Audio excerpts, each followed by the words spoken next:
Hi Digestives, welcome to Crimes Digested, where we try to digest senseless crimes. Today's story is the most, well, I'm not going to say the most, one of the most horrible first dates you can possibly imagine, probably in the history of first dates. And without further ado, we're jumping right in the story. Most people, when they are going on a first date, they will call their friends, maybe family, and send them their location. Maybe tell them like, I'm gonna be here, I'm gonna be doing this, I'm gonna be meeting this person. And if you are like me and you have an FBI in your friend group, I have one friend who I just need to give a name and age, and they'll find everything about this person, if they've been married, if they have any kids, all of that good stuff, right? And those are basic stuff that you want to know when the other person is not as forthcoming as you would like them to be. But you don't expect to die on your first date. At least we all hope not to. It is Thanksgiving, and Nanette is sitting by her phone, anxious, waiting to hear the news of her friend, because the night before, on the eve of Thanksgiving in 2017, her friend went on a date. LESLIE Reeves is a woman who is described as very selfless. She does everything for other people.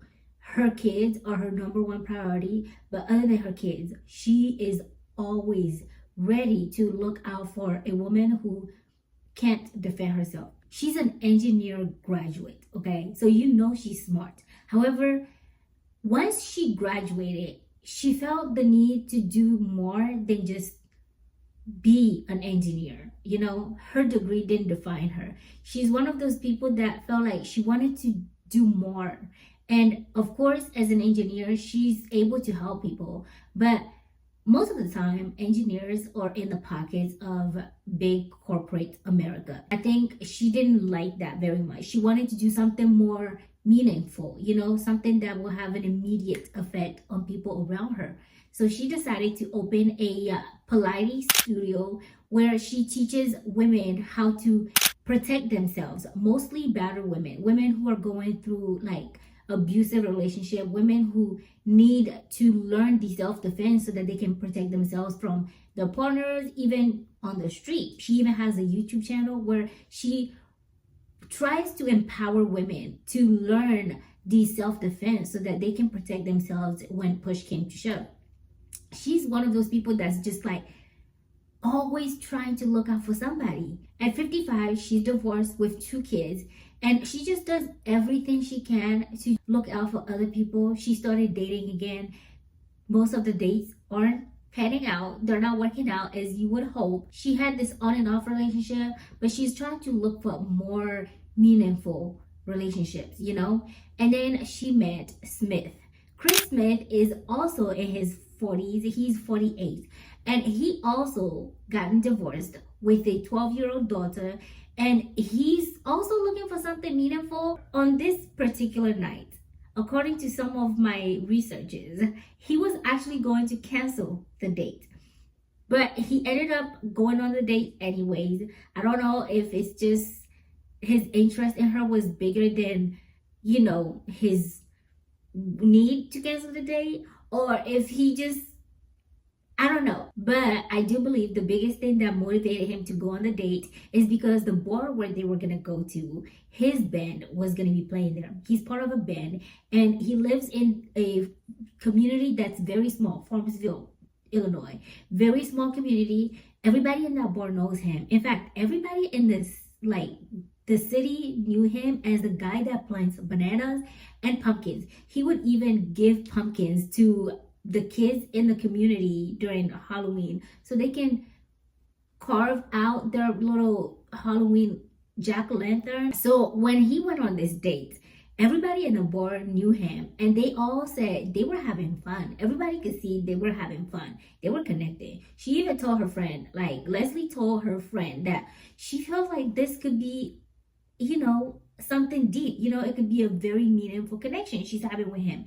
After the band finished playing, they decided to go to his place. Now, I'm not naive enough to think that 2 adults going to one particular place after a good date doesn't mean anything, right? But when they got there, they threw a pizza in the oven. They were trying to, eat. They probably got the munchies, drinking all evening. At this point, it's well into the night. It's like past midnight into the next day. They had the mood going until they hear a knock at the door. And then they start getting attacked.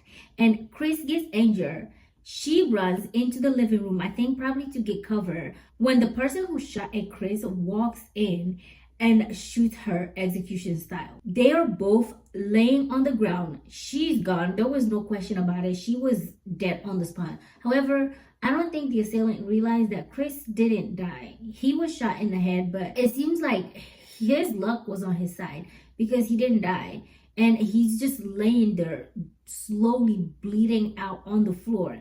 He had a dog. Its name was Tiki. I believe it's a female dog. But the dog came in, saw its owner laying on the floor, and just curled up next to him for the next 12 hours as he slowly bleeds out. That is until a neighbor kid calls the police. The police come in. They take him to the hospital for treatment. His family gets called. They're rushing to come and check on him. His mom is calling everybody in her contact log during that 2 hours drive. I can't imagine what it's like or what it would be like to get a call that your child is dying on a hospital bed as the doctors are trying to remove bullet fragments from his head. Like, it has to be the most horrific moment of her life. So she's driving, she's calling everyone, asking them to pray for her and her son, And then she gets to the hospital. The doctors are telling her, like, hey, no, we can't give you any guarantee. I cannot imagine what that would feel like to sit there and watch your child just slowly draining of life. And as they're trying to remove all these shrapnels from his skull, they remove a part of his skull at some point, and they put him in a medically induced trauma. Meanwhile, police officers are trying to figure out why or who could possibly have something against these two to attack them in Chris's home. They first started questioning the family. They wanted to know if Chris had any enemies, if he made any recent enemies that could have something against him to want to attack him in his home. Both his mom and sister said, no, absolutely not. Chris is a shut-in. He practically lives in his backyard. He works for this pool contracting company, and he's chill. He's friends with everybody. People loved him. So no one, absolutely no one. They were very sure nobody would want to hurt Chris. So now they have to turn their attention to Leslie. Leslie Reeves is his date. Maybe someone followed him because they had something against Leslie. So they started questioning Leslie's family and friends. And immediately, without any doubt, any pause, nothing, Leslie's friend said, we know exactly who you need to look into. Robert, also known as Bobby TARR. Bobby is Leslie's on and off relationship, but recently they broken up. She even said to one of her friends, she was like, I need to go cold with this man, like cold turkey, because I have to cut off all sources of communication with him. He's just becoming overwhelming, It's hard to believe that a woman who is a big advocate for battered women who go through violence on a daily basis, it's hard to imagine that she would be in a relationship where she's the victim of said domestic violence. She decided she was gonna call things off, and she started seeing other people. They tell the police this, and the police are like, you know what? Maybe we should bring him in. So the police decide to pay a visit to Bobby's home. And once they got there, it's weird because usually when police knock on your door, I don't know about anyone else, but you ask them, why they're there, what they want with you. This man had no questions. They came and he's like, oh, you guys came for me? Okay. He follows them to the police station, just chilling. And he's sitting down. They ask him about Leslie Reeves, and he's like, yeah, we're in a relationship, which is weird, very odd, because her friends said that they broke up. But the police still didn't, they didn't want to go into all of that. They just wanted to know his relationship with Leslie, whether or not it was the reason why she died. So they tell him she's dead. And he looks like a grief-stricken boyfriend. He's like, oh my God, what happened? How did this happen? And they're like, we don't know. That's why we brought you in. Maybe you might be able to shed some lights on what happened to her. We just want you to let us know you didn't have anything to do with this. And he says, no, absolutely not. He would never hurt her. Why would he do anything to her? So they tell him, okay, fine. Can you tell us where you were on the eve of Thanksgiving? Yeah, sure. I went out with a buddy of mine. I went to their place. They live pretty close to his place. He went to his buddy's place, and then he came back home around 6:30ish in the afternoon or evening. And he didn't go out after that. They asked if he was certain. Like, they want him to be as transparent and honest. They're like, are you positive? He says, yeah, I went out, came back home, and that's pretty much the rest of my evening. They said, okay. Is there anybody that can confirm to this? He said, yeah, my daughter, my 17-year-old daughter, she's staying at my place right now. I have her for the week. You can ask her and she will confirm this story. The police are like, that's exactly what we're gonna do. They go, they bring the daughter in to the police station. She's 17 years old, and they sit her down. They start asking her about her dad. Now, 17-year-old Shelby, I don't know if she's just like, I don't really care, like, yeah, sure, whatever. She didn't even hesitate to let them know. She tells the police, yeah, my dad came home around 6:30ish, and then he went out again for a couple hours. When he came back home the second time, he was pacing around. He looked very stressed out. He was going on about how much he missed Leslie. But after that, I went to bed around 9:45, and oh my God, I got woken up in the middle of the night. He was in the laundry room doing laundry. And I asked him what was going on. And he was acting very weird. So the police go back and they ask him, they're like, okay, you told us that you came home and then you didn't go out after that. But based on your daughter's story, you went out again. So can you tell us what happened during that time? And he's like, yeah, I went out. I went to my friend's place again. Like, I went there a couple times. I just forgot, Okay, you forgot that you went to your friend's house.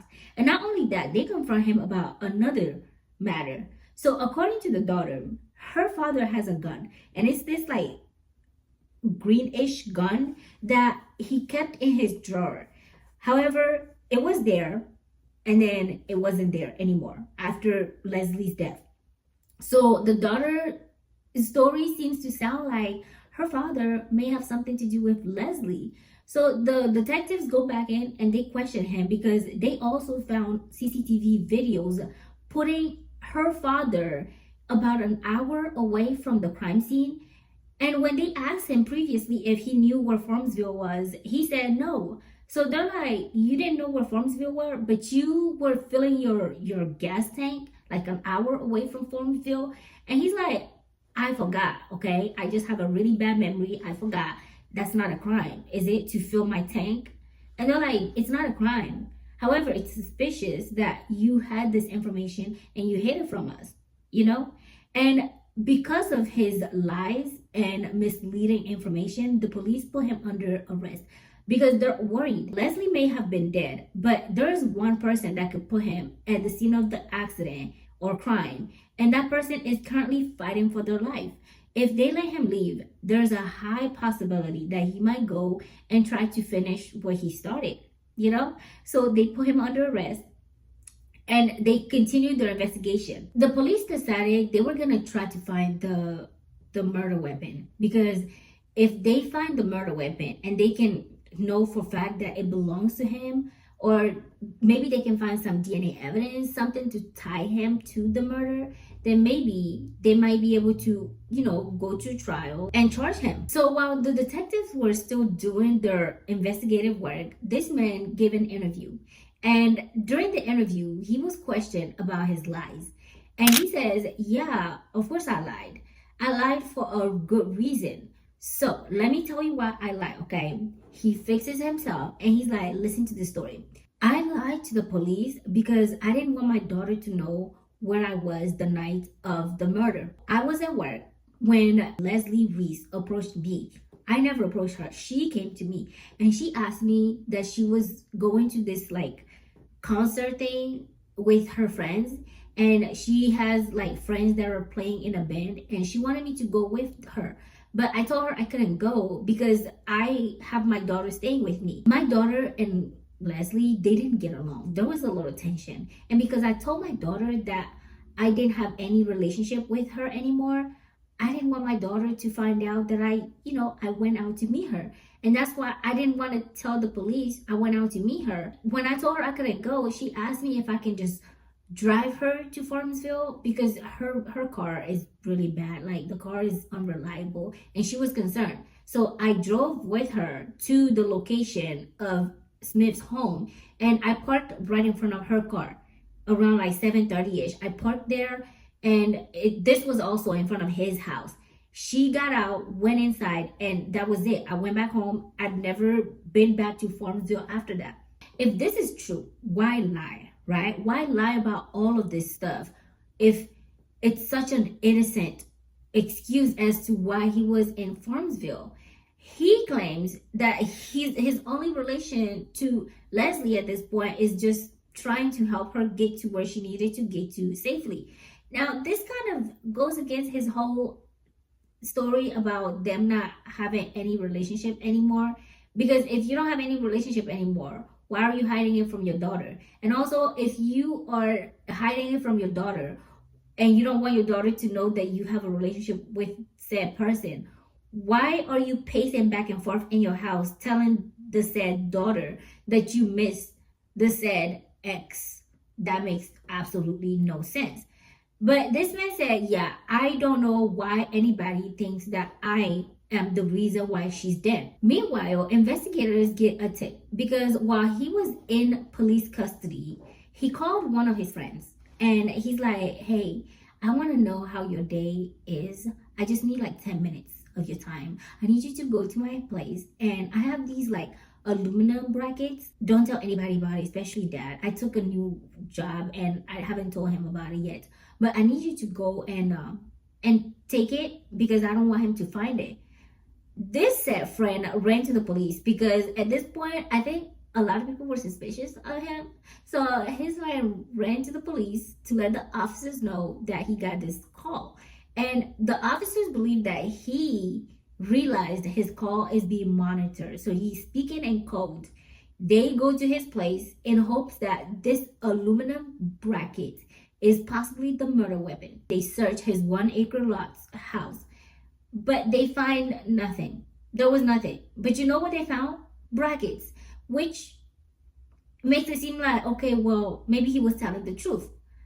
But then a few days later, his own brother, same blood, okay, his own brother calls the police officers and is like, listen, I found this gun on my brother's property, in fact, on his front yard, and it's in a Ziploc bag. So they turn it in, and when they looked, like they checked the gun, it had a fingerprint from Bobby on the Ziploc bag. However, his attorney says no, because the gun itself didn't have any fingerprint.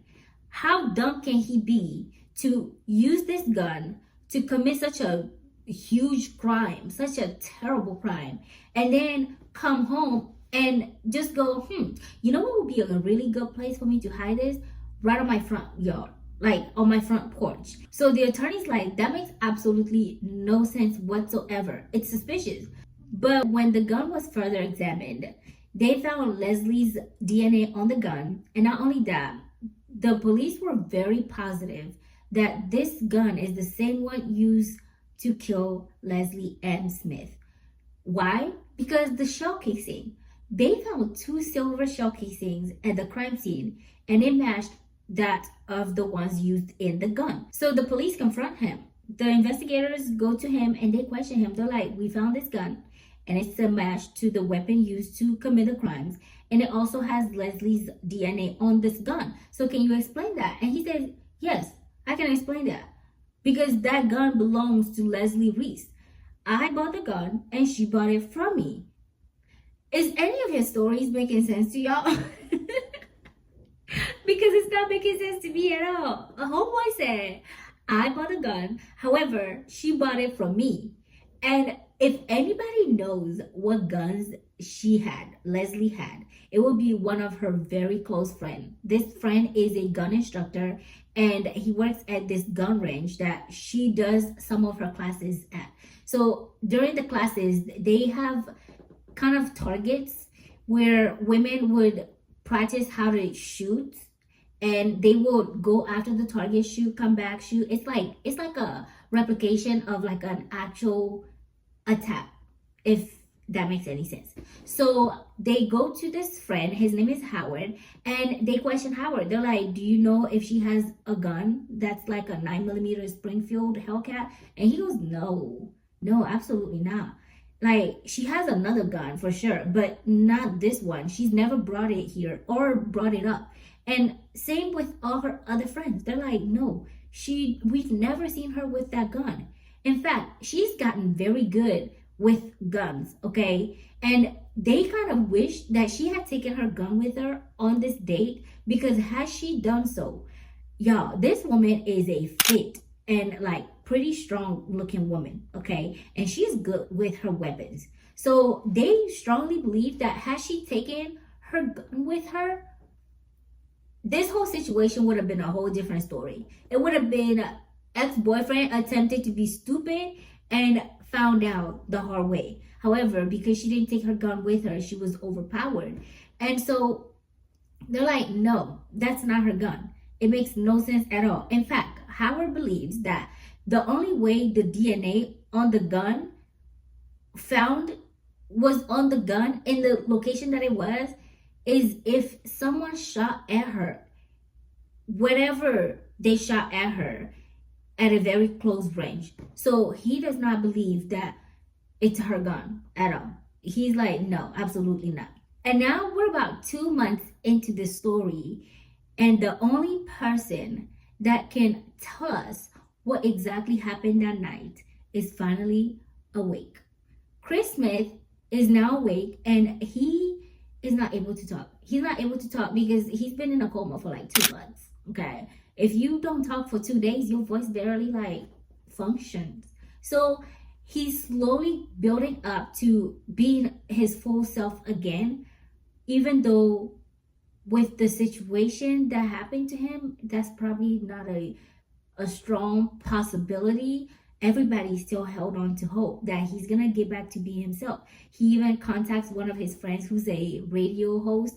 Honestly, these people have very interesting member of friends. Like, I don't know. Maybe it's because they live in a completely different world. So who knows? She's like almost a superstar, and it seems like pretty interesting person. He sings for a band and everything. Anyways, he gets a call, and his friend's like, I was so emotional.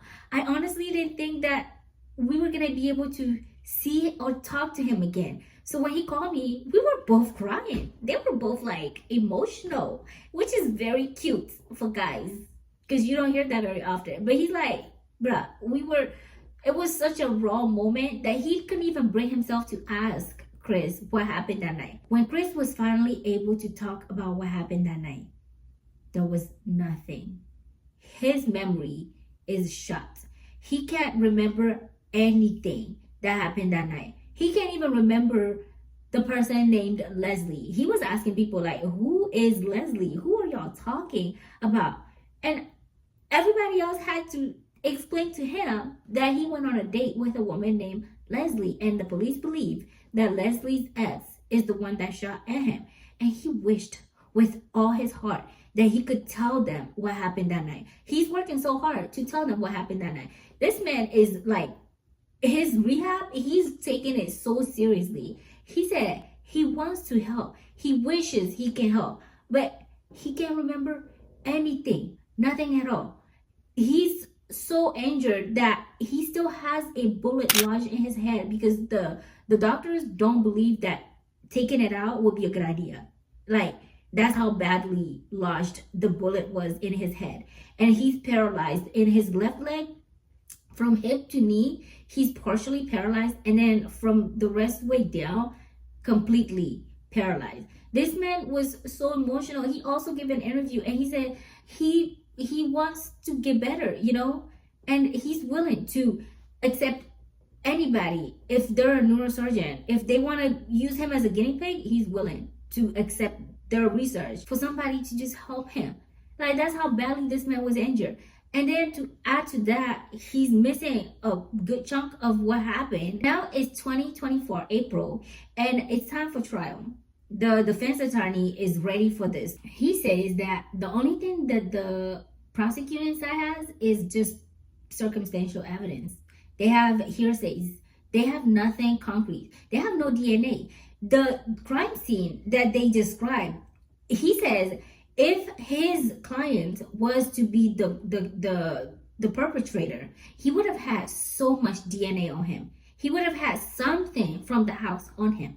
Because they're saying that he came in, there was a struggle. He even pushed the refrigerator off the wall. He like broke glasses. If that happened, they would have found something in his car or his persons, but nothing. They found absolutely nothing, not even his fingerprint in the house where he was touching all these stuff during the altercation. So he believes that the prosecuting team is fishing. The prosecuting side said they have stuff that will baffle you, okay? So now during trial, Smith said he couldn't go because he knew himself and he couldn't face this man. He just couldn't. He was so angry. He couldn't. He took everything from him. He took his mobility, his truck, his home. He destroyed him, essentially. He killed him without killing him. So he just couldn't bring himself to go to trial. During the trial, the defense team initially wanted to bring Bobby up for questioning, you know, for him to tell his story, his side of the story, because like they say, there's always two sides of the story. However, they decided against it. They claimed that there was a lot of damaging evidence that could be used against him to cross-examine. So he did not bring him up on the stand. However, the prosecuting side said, well, that's fine. We don't need to cross-examine him because we have stuff that is more damaging without him even talking. They got his phone records. And days, if not hours, leading up to the death of Leslie and to the attempted murder of Chris, he was Googling a lot of interesting stuff, okay? He was Googling whether or not his phone can be tracked, like his IP address can be tracked if he's using a VPN. He was Googling Chris's Facebook page. He was messaging his friend talking about how he doesn't believe that she would go all the way to Farmsville for just a friends get together. It has to be for a guy, and he was going to find out. So it's very obvious that he was the person who had something to do with her death, you know? And so the defense attorney is like, okay, yeah, that's great and all, but no evidence. Remember, there's no evidence. But prosecutors are strongly believing that there was no need for an evidence, like a physical evidence, when all these other evidence are leading to him. He lied to the police when he had no reason to lie, according to him.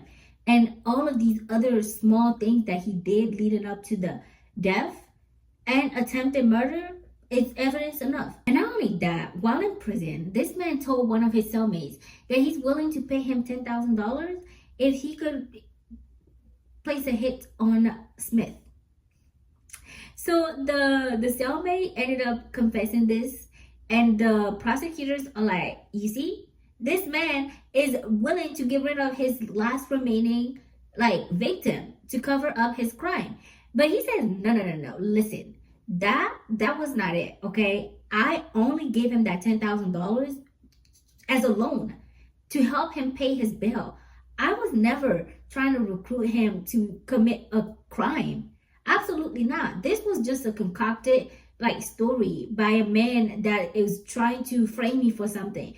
To him, everything is a frame up, okay? He he's like, everybody is against me. I don't know why, but they're all against me for whatever reason. 2 months after the trial, everybody came back in again to court for the last hearing. And after 3 hours of deliberation, the judge gave him 85 years for the crimes, 50 years for the use of weapon, and apparently he like manipulated the gun or something. So then he got 50 years for that. He got 25 years for Leslie's death and 10 years for the attempt on Chris's life.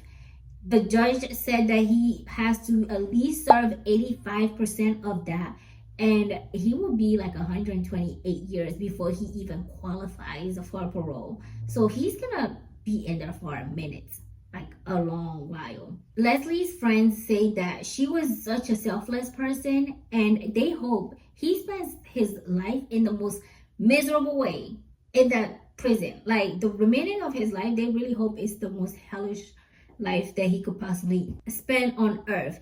And Smith cautions men. He says, men, guys, if you feel like hurting a woman, you should probably go get help. Okay, those are not his specific words, but those are close enough. Like, if you feel like you need to hurt a woman because you can't control her, you can't have her, you should go get help. You should really go get help. He lost everything. Honestly, this is a really sad story because one date led to this man losing everything. He lost use of his mobility. He lost his truck. He lost the freedom that he has to go visit his daughter. His daughter lives about 2 hours from him, and he has to move in with his family after years of living alone. He now needs to depend on his family for everything. Just standing up, he needs help. You know, that's so sad. And he said that when he was in the hospital in his coma, his house was burglarized. People broke in and destroyed his home. They stole his amps. They stole his guitar. And later on, his house got like bulldozed, I guess, by the city or the state. So he lost his home, literally lost everything, because of one single date. And because a man was not happy that his ex was moving on from him. During trial, the prosecuting attorney said that there was just one explanation as to why this happened. He saw that Leslie was moving on, and he did not like that she was living her life. And so he decided that he was gonna stop her and get rid of her. And that is crazy. That's crazy. You guys, that's so psychotic. So if you have a crazy ex and you're going on a date, maybe don't tell anybody. Or maybe, no, actually do tell. If you have a crazy ex and you're a man, and you, please tell me, okay? I don't want nothing to do with it. Like, so scary, the world we live in. Oh my God, that's crazy. But I want to know what your thoughts are on this case. Do you guys feel like he did it, or do you think he didn't do it? Are you guys planning any dates anytime soon? If you are, where are you going? Don't tell anybody where you're going, okay? I'm so serious. Keep it to yourself, all right? And stay safe out there. I hope you enjoyed this. Make sure you subscribe if you did, and give me a like. And I will see you in the next one. Until then, stay safe. Bye.